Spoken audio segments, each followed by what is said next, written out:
जरिए उजागर करें।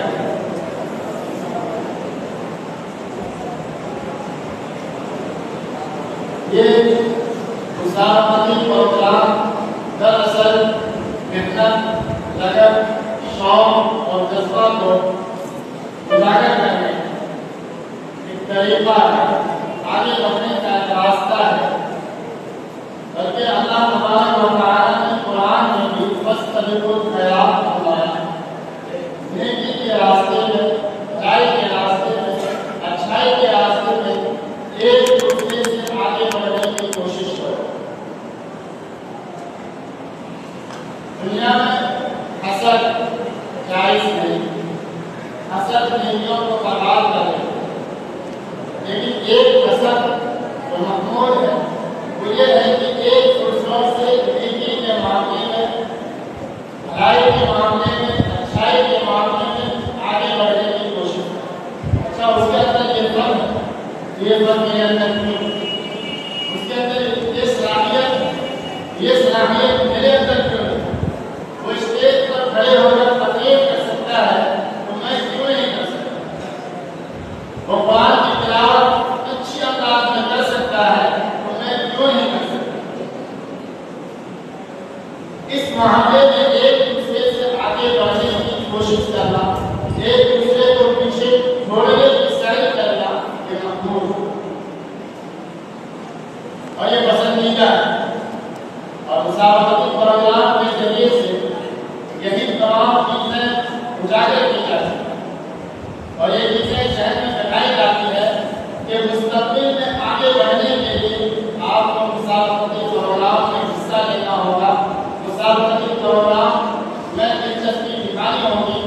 तब आज यहाँ आप 10 लोगों के सामने, 20 लोगों के सामने आप अपनी बात को, अपनी जमीन को आला कर सकेंगे। कल लाखों और हजारों बल्कि करोड़ों जमाना में अपनी बात को सही अंदाज में, सही तरीके से पहुंचाने की कोशिश करना है। आज का प्रोग्राम 3 हिस्सों में मुनक़सिम है। एक तिलावत, दूसरी तक़रीर, दूसरी नात और तीसरी तक़रीर। कुरान के बारे में अल्लाह तबारक व तआला ने इरशाद फरमाया, वाक़िल कुरान तक़रीर, जो कुरान को कहर कर उनके लबो लहजा के साथ, होठ की अदायगी के साथ, उसी अंदाज में जिस तरीके से अल्लाह तबारक व तआला ने अपने महबूब खातमुन नबिय्यीन जनाब मुहम्मद अरबी सल्लल्लाहु अलैहि वसल्लम पर नाज़िल किया, उसी तरीके से हम भी मानने वाले हैं।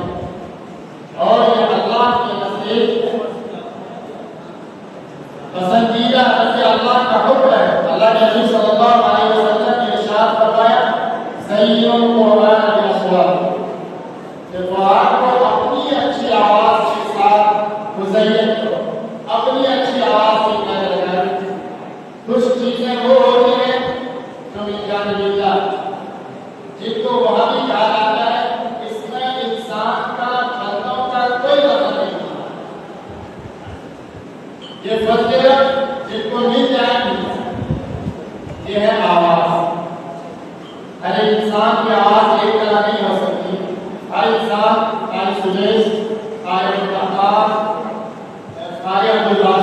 नहीं हो सकती, क्योंकि अगर हर आदमी ही हो जाता तो जो फजीलत है, उसका जो इम्तियाज है वो बाकी नहीं। हर इंसान शेख हो जाता तो फिर उनका जो मकाम है वो नहीं। तो अल्लाह की आवाज को अपनी तरफ से अदा किया, लेकिन कुछ चीजें कसबी है जिसको इंसान मेहनत से हासिल कर सकता है। हर इंसान जो इस मैदान में, इस फन में मेहनत करेगा, वो इस कमान तक पहुंच सकता है।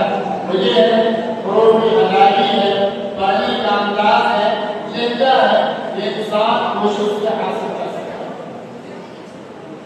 कुरान पढ़ने की एक कैफियत है, एक तरतीब है जिसको ध्यान की आहिस्ता ठहर कर पढ़ा जाता है। हर हुरूफ को तमाम मकालिम और सिफात के साथ तो हर कैफियत में पढ़ना जरूरी है, लेकिन पढ़ने का जो रफ्तार है वो बिल्कुल तिलाव के साथ, इसको आप लोगों ने सुना भी होगा, सुनते भी रहते हैं। और ये कैफियत है तरतीब, जो तरतीब से जरा तेज पढ़ा जाता है और हदर से जरा तेज पढ़ा जाता है। इस कैफियत में आमतौर पर नमाज में जब आप हालतों में कुरान पढ़ते हैं तो इसी कैफियत में एहतियात है। तो और एक कैफियत है हरफ, जो कुरान पढ़ने में जो तेजी दिखाई जाती है और जो तेज कैफियत के साथ पढ़ने को हरफ जाता है। इन तीन तरीके के अलावा सबका कोई तरीका नहीं।